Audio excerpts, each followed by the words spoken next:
Hello everyone, it's Jan from Germany. And yes, I'm aware this is a little different from my usual content. Usually I'm focused on commenting events in the US from a German perspective for an American audience. I try to help people make sense of where we are at in a very difficult time. I'm trying to diversify my content a bit, but in that regard, this video isn't going to be all that different, actually. Pop culture can teach us a lot about how society at large deals with the challenges it grapples with.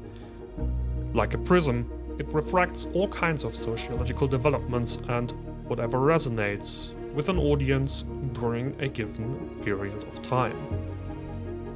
As a 60 years old franchise and as perhaps one of the most progressive sci-fi shows of all time, Star Trek could be expected to be at the forefront of social reflection. However, that reflection currently sounds less like an enthusiastic push into the future and more like this. It's been just a few weeks since the premiere of Star Trek Starfleet Academy, and I think it's safe to say that the show hasn't been well received, and that's putting it mildly. Most of the time, it doesn't even appear on the top 10 charts of its own streaming service. I couldn't sit and watch the whole thing in one go. I ended up pausing it and doing other things and coming back to it. Either way though, the result is the same. It's time to let Star Trek die. Even if you don't particularly engage with Star Trek a lot yourself, you will likely have heard similar things about other franchises, like Star Wars. I would be surprised if you hadn't. New Star Trek shows have a tradition of experiencing trouble when they are first released. Nevertheless, longtime fans like myself will know that something has indeed been feeling off about the franchise for a while now. Debates about plots and aesthetics aside, it feels like something is wrong with Star Trek. Sheer fucking hubris. For the hot take this video is based on, though, I'm going to assume that's not a simple coincidence, or that it could be broken down to bad writing. I hold that it is a resonance of the world we live in right now, a feeling that things have derailed and are no longer as they should be wherever we look. And what place embodies that state of affairs more right now than the United States of America? A country once hailed for its inventiveness and leading rule in the world, now a democracy in deep crisis. The root causes of what we feel right now, both in pop culture and with regards to the geopolitical situation, are one and the same. I invite you to take a look into just that, so get ready for a wild ride through both the present and the future.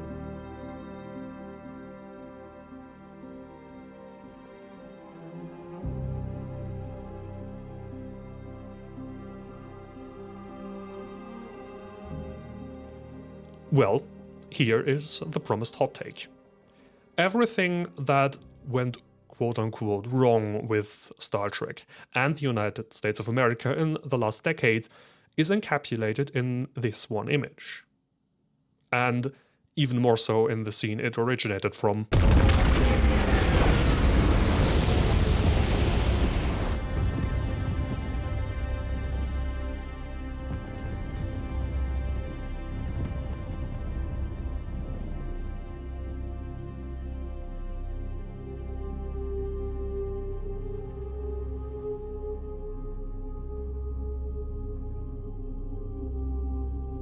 I don't mean that this ship, the Intrepid, is literally on fire, although it's certainly a good metaphor for where we are at.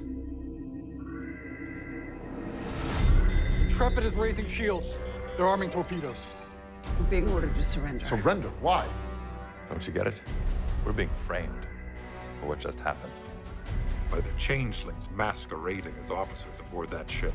Even if you haven't watched Star Trek Picard, you'll easily recognize the cinematic language of this scene. The Intrepid has been called the angry ship because of how menacing it looks here, placed against backlighting and rising above eye level.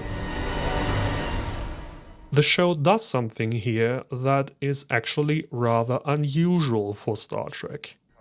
At no point do we get to see what is happening on that ship. Of course, that has happened before, but ships are usually where the action happens. And all Star Trek shows have taken great care in the past to let the audience see how opposing forces try to outsmart each other if it comes to a fight. He's resisting me.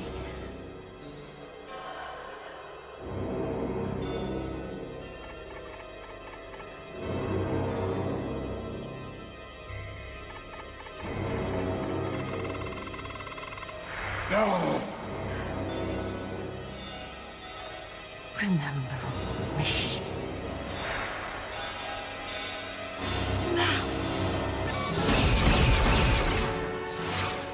As a show about philosophical questions, Star Trek focuses on the human element even in battle. Fire at will!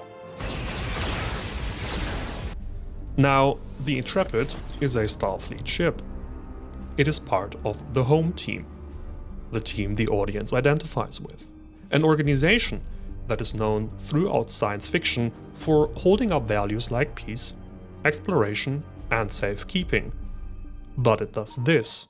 Intrepid targeting torpedo base hot. We gotta go. Warp core online. Let's get out of here.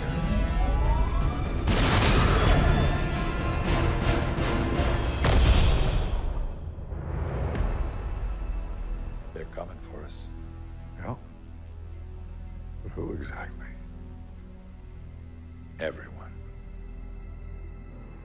As I said, it is not the first time Star Trek has employed this stylistic means, but Star Trek Picard does it quite a lot, even en masse later, again at the Battle of Earth, where we don't even get to see what is going on the Enterprise for the most part, the very symbol of Star Trek itself, as it has been compromised. And here we can really get to the point. A menacing, anonymous representation of the executive for a political system that threatens members of that same system. Where do we know that from? Video after video going viral on social of federal agents making arrests across the country. He's an asylum seeker. Many are masked, their identities concealed. Videos of violent encounters with U.S. immigration officers regularly go viral. They're cited by President Trump's supporters as proof of him realizing a campaign promise. Opponents say the footage shows brutality and lawlessness committed by federal authorities. Tensions reach boiling point in Minnesota as ICE immigration enforcement agents continue to patrol the streets in the face of a growing backlash. How is it that an organization destroys its own symbols? How is it that an organization targets the very facilities it is supposed to protect? Philadelphia, target lock. Rome, target lock. San Francisco, target lock. Paris, target lock. Sao Paulo, target lock. New York. How is it that one of the most iconic and progressive organizations of science fiction, Starfleet, has begun looking like ICE, a private army of a wannabe dictator and his fascist movement?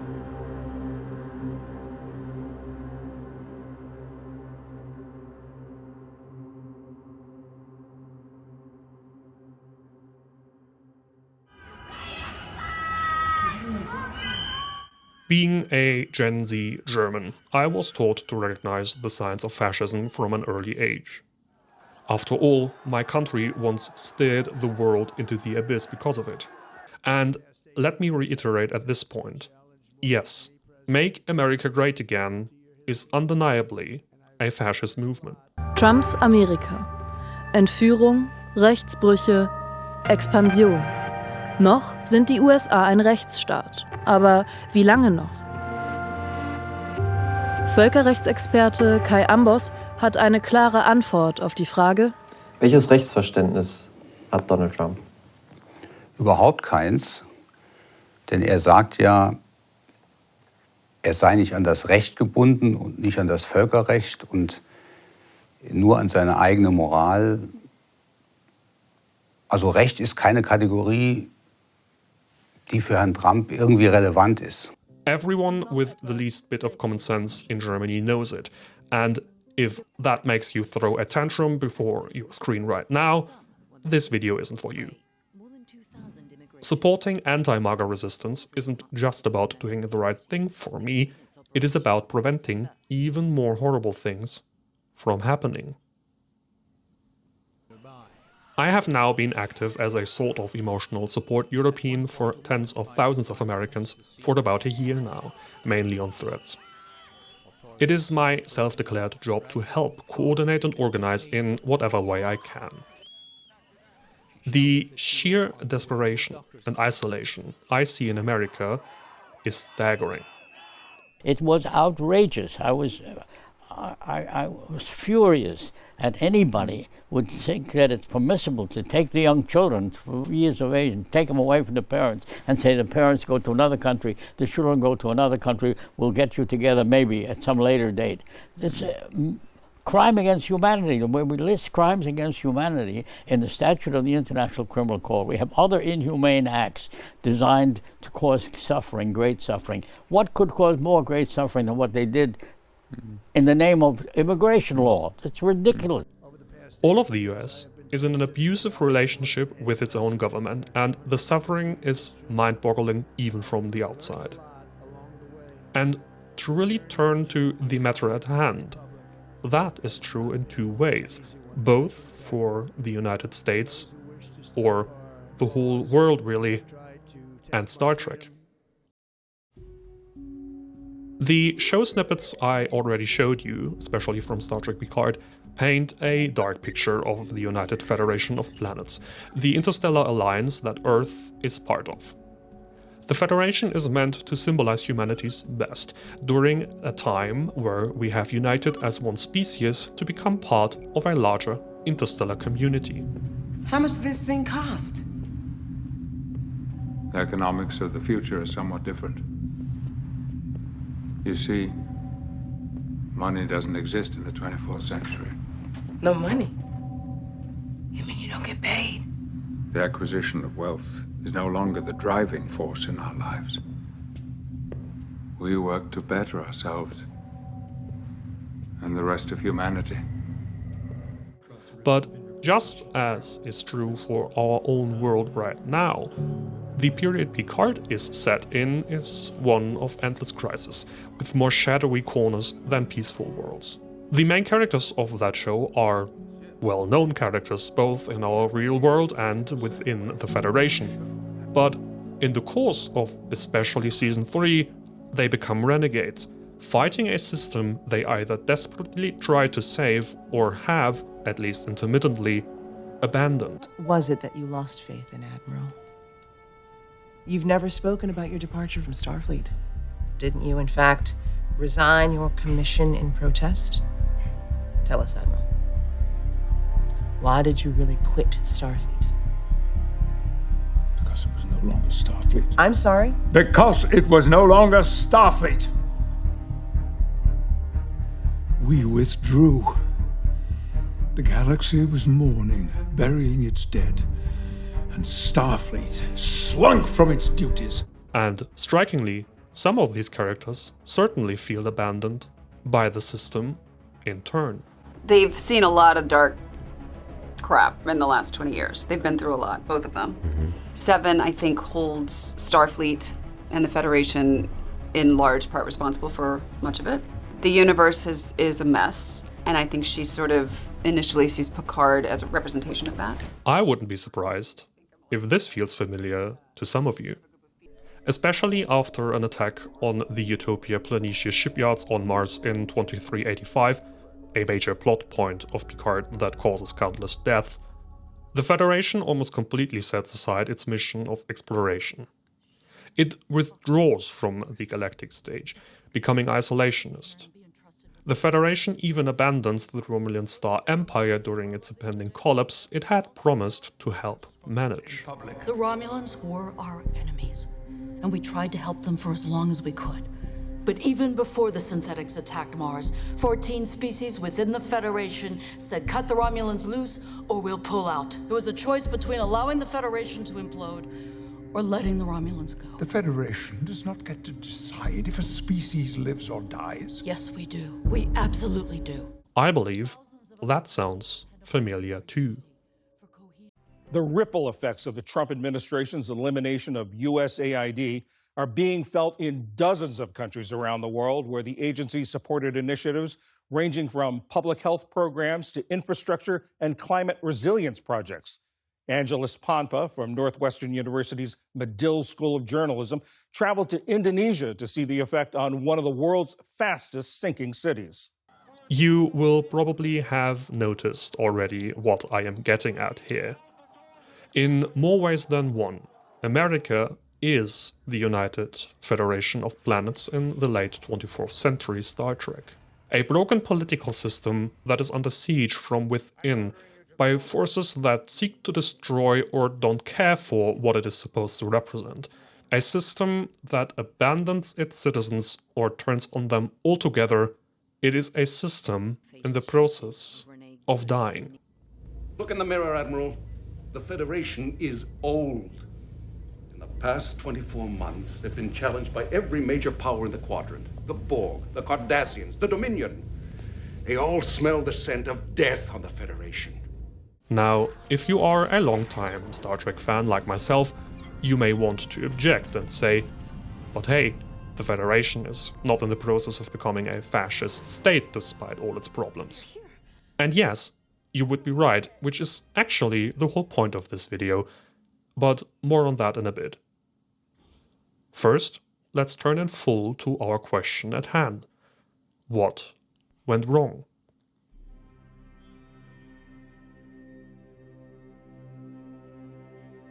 Fascism doesn't just spring up out of nowhere. It didn't here back then, and it also didn't in the US today. America first! America first! Even if it seems far away right now, with something outrageous happening basically every day, things haven't always been like they are now. Again, both in our world and in Star Trek. There are many different explanations we could turn to explain why fascism was able to succeed in Germany. The First World War had resulted in a complete defeat, costing Germany both territory and reputation. The economic situation for the better part of the Weimar Republic was difficult at best, and neither military nor all of the population were on board with having a democracy, having been an authoritarian, patriarchic and deeply racist empire just until recently. Hitler didn't only offer promises of safety and progress. He offered a notion of hyper-nationalized collective greatness based on racist devaluation of others and total autocracy. CNN's Harry Anton is running the numbers on this one for us. Harry, what's your take? The situation in the US is different, of course, but negligibly so. Simply by being American, MAGA wants to portray themselves as great, above everything else, be it other countries, ethnicities, or the rule of law. Again, there's a supposedly great leader meant to embody that and to whom his followers sell out their freedom.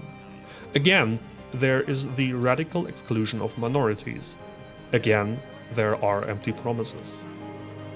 Ultra-religious elements and technocratic multinational corporations play a more prominent role this time around, perhaps, but the psychology of fascism has hardly changed at all. How bad must things be for someone to be attracted to fascism today, when we should like to believe that we learned our lesson? Yet again, we could turn to different explanations.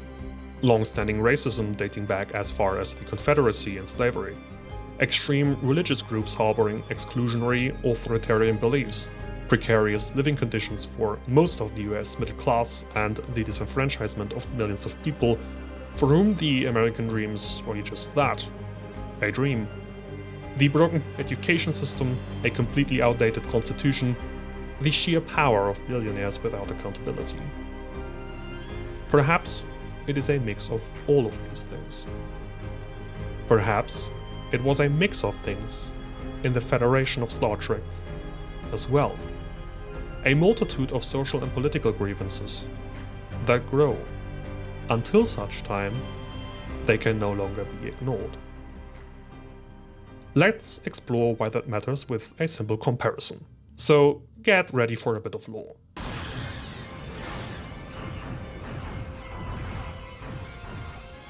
Within just 1 or 2 generations, the Federation goes through a lot. The Battle of Wolf 359 in 2367 against the Borg is really the Federation's 9/11 moment. Until that point, the Federation enjoyed a long time of relative peace and prosperity, building ships like the Galaxy class, which are quite literally luxurious apartments in space. But with the Borg, the Federation suddenly faces something it can neither befriend nor realistically defeat.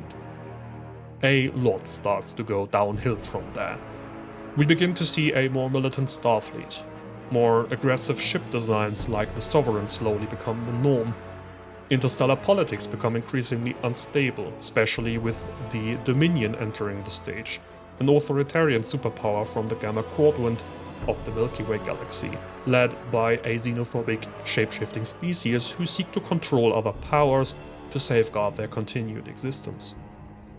They repeatedly succeed at infiltrating the Federation as well as other powers, creating an atmosphere of instability and fear very much comparable to the Red Scare during the Cold War, which even leads to a military coup from within Starfleet in 2372, something unthinkable at the time, that is only narrowly thwarted by Benjamin Sisko. The President will have all the evidence he needs to stop you. It's over. It's not over!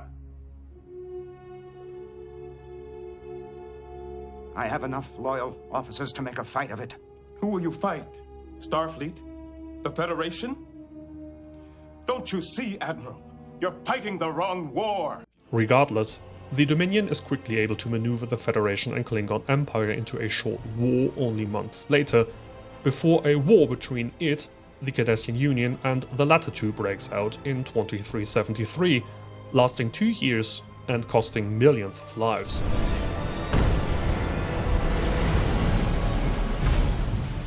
Shortly before even that, the Federation repels a second Borg attack on Earth only narrowly in 2373.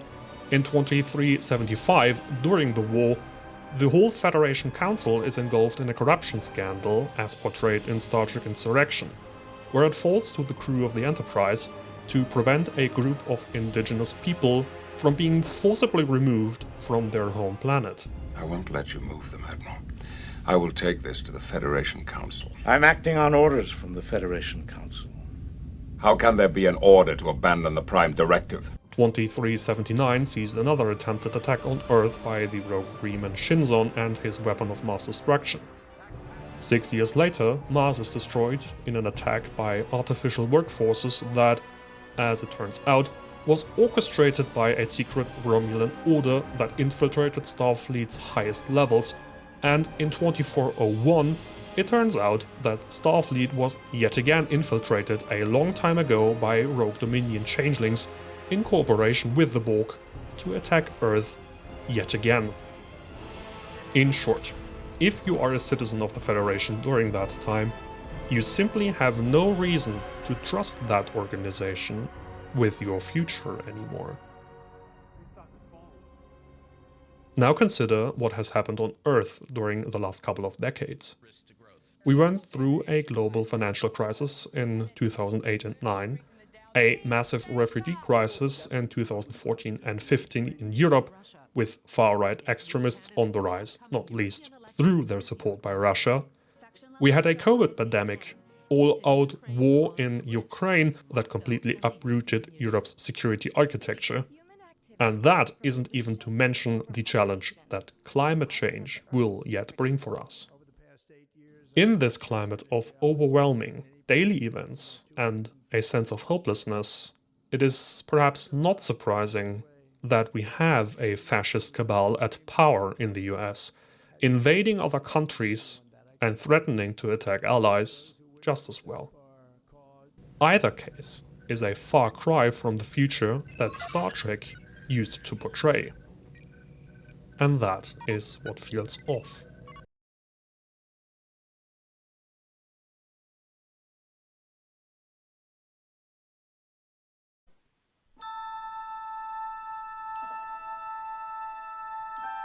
Space, the final frontier.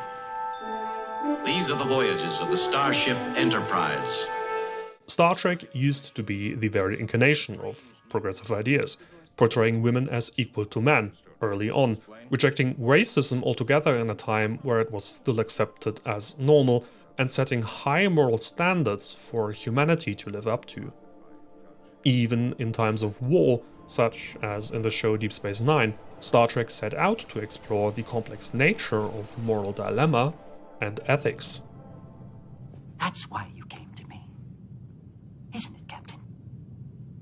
Because you knew I could do those things that you weren't capable of doing. Well, it worked, and you'll get what you want, a war between the Romulans and the Dominion. And if your conscience is bothering you, you should soothe it with the knowledge that you may have just saved the entire Alpha Quadrant, and all it cost was the life of one Romulan senator, one criminal, and the self-respect of one Starfleet officer.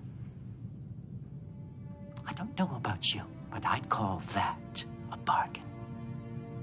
Now, Star Trek just shows us the present. Literally so, with the issue of migration in the time-traveling Season 2 of Star Trek Picard. Star Trek Picard is a show about the progression of well-established characters, like Jean-Luc Picard. The show does some interesting things with that task, but in the context of this video, it does also not only paint the dark picture of the Federation we have discussed so far, it also never proposes an answer to that darkness. Goodbye! Goodbye!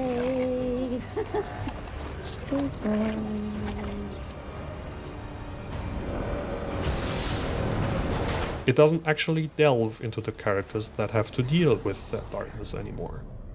Even though Picard literally becomes an android with an artificial body in the first season, a very Star Trek thing indeed, it never again questions what exactly that does to that character, how it affects or changes him. And that in a day and age where large language models literally change the way we live right now. And even though the characters we follow do hold up what we love about Star Trek, The future is left for us to write, and we have powerful tools, Rios. Openness, optimism, and the spirit of curiosity. the survival of the Federation now depends on these singular heroes, unable to mend itself.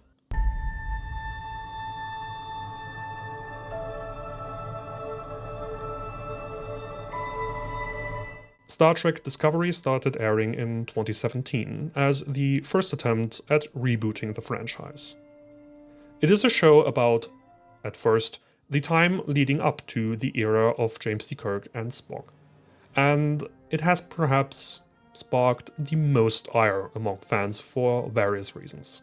From designs to some rather peculiar plotlines, it has upset many old Trekkies, featuring a bleak wartime setting and focusing a lot on a single individual, Michael Burnham, a character who grew up in a complex interspecies setting and had to endure trauma very early. The show does explore this, however, despite Sonika Martin Green's acting skills, that isn't able to carry the whole show alone, because turning away from the traditional multi-character approach to one main character is beside Star Trek's teamwork philosophy.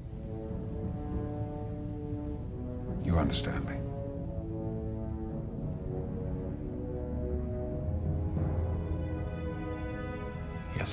When the cast travel over 900 years into the future halfway through the show, Discovery does make an attempt to steer more towards that interplay of characters and questions about ethics and coexistence again. Successfully so, I would argue. The fact that the DMA controller was destroyed, then reappeared, tells us nothing concrete. Our mere arrival could be perceived as an act of aggression. We did attack their technology with an isolated weapon. We did not. Taka and Booker acted unilaterally. How would the 10C know the difference? We have to find a way to communicate the distinction. But the future these characters find themselves in is again one of crisis. After events that constitute the main plot for Discovery from then on, the Federation has almost dissolved, Earth is no longer part of it, and the whole show then hinges on the desperate attempt to cling to the old values our cast brings into the dark future.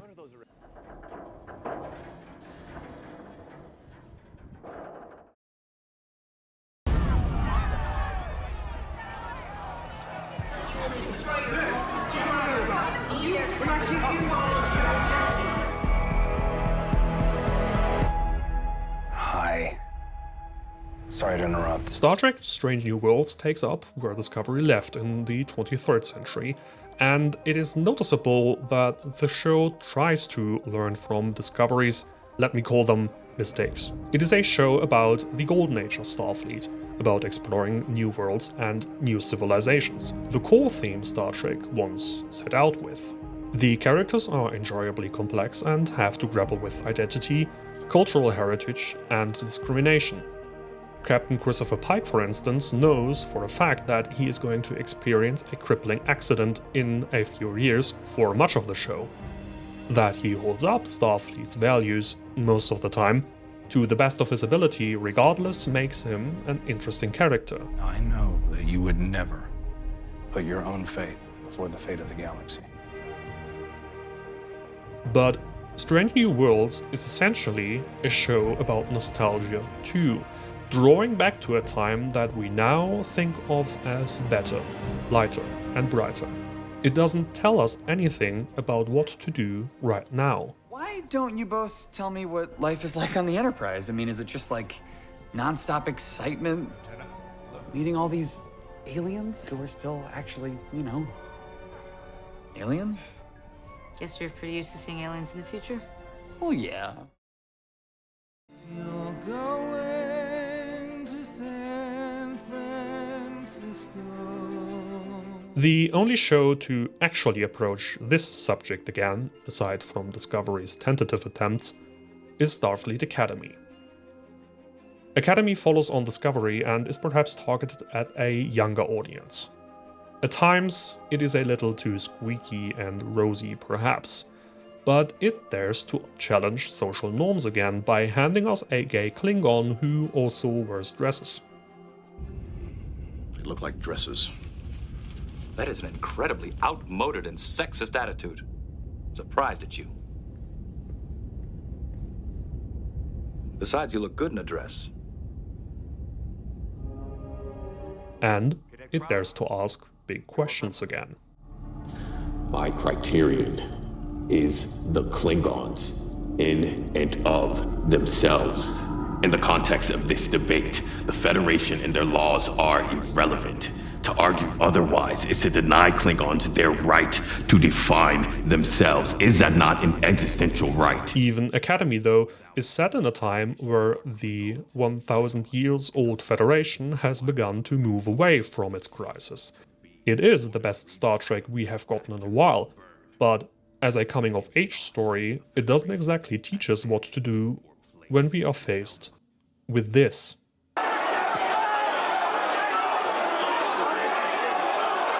Star Trek's problem, if I am so bold as to formulate one, is not that it tries new formats, like animation, or perhaps makes disagreeable plot and design choices for some characters, or that we have gay Klingons now. Star Trek's problem is that it doesn't have answers to our big questions anymore. Just like us. Personally, I think you're overstating the problem. Establish a dialogue with the Maquis. They're still Federation citizens. I'm sure they'll listen to reason. Good luck, Commander. Establish a dialogue? What the hell does she think I've been trying to do? Commander. Just because a group of people belong to the Federation, it does not mean that they are saints. Excuse me. Do you know what the trouble is? No. The trouble is Earth. Really? On Earth, there is no poverty, no crime, no war. You look out the window of Starfleet headquarters and you see paradise. Well, it's easy to be a saint in paradise, but the Maquis do not live in paradise. Out there, in the demilitarized zone, all the problems haven't been solved yet. Out there are no saints, just people. Angry, scared, determined people who are going to do whatever it takes to survive, whether it meets with the Federation approval or not. Makes sense to me.